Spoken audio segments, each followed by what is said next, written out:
The main task force was about to enter the exclusion zone, and the Harrier pilots were being briefed for the first airstrike. Ted, the depression for CVU is worked out for what, 480 knots? 480 flap out to 450, sorry, yeah, 480 flap out to 450 mid flap. Okay.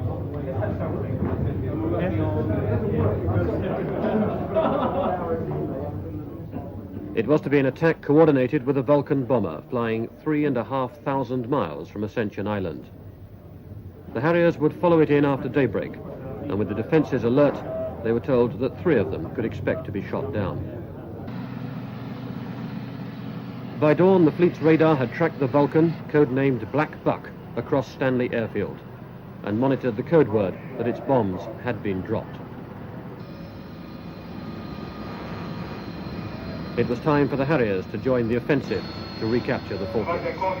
Clear on Sea Harrier 23, after it, flying to AQQ run. Flying to close up Sea Harrier 23.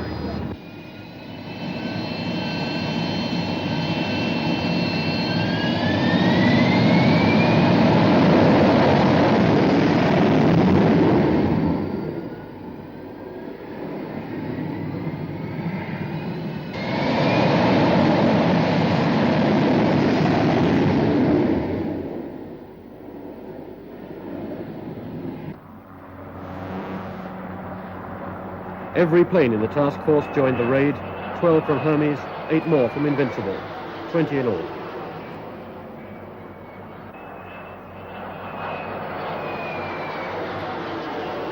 They wheeled around the sky, forming up before heading 90 miles west towards the islands.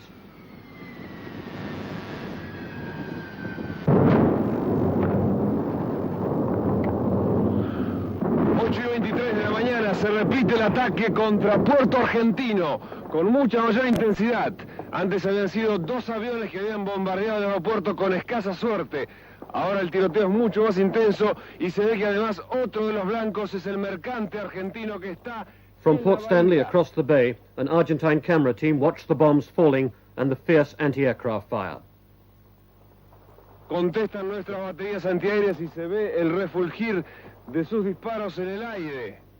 The Harriers came in low around the mountains to strike at the headland on which the airfield was built. Un ruido que ahora se hace más intenso.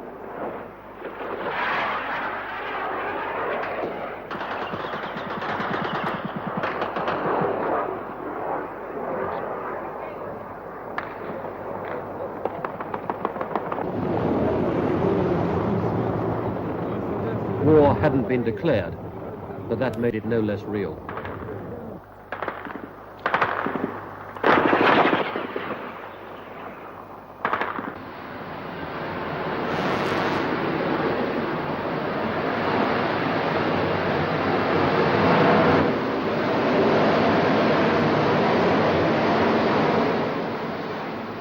Out at sea, it was a tense 40 minutes before the planes returned, with everybody watching, counting, wondering if they'd all make it back safely.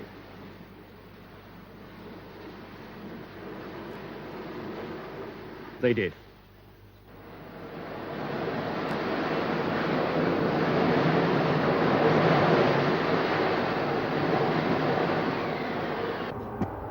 Reconnaissance photos of the airfield showed that the Vulcan had laid a trail of bombs and got 1 on the runway.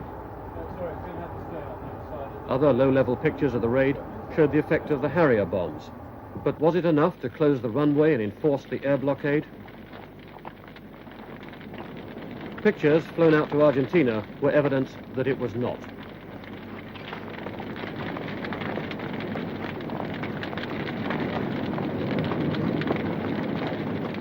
The evidence, in fact, pointed quite the other way.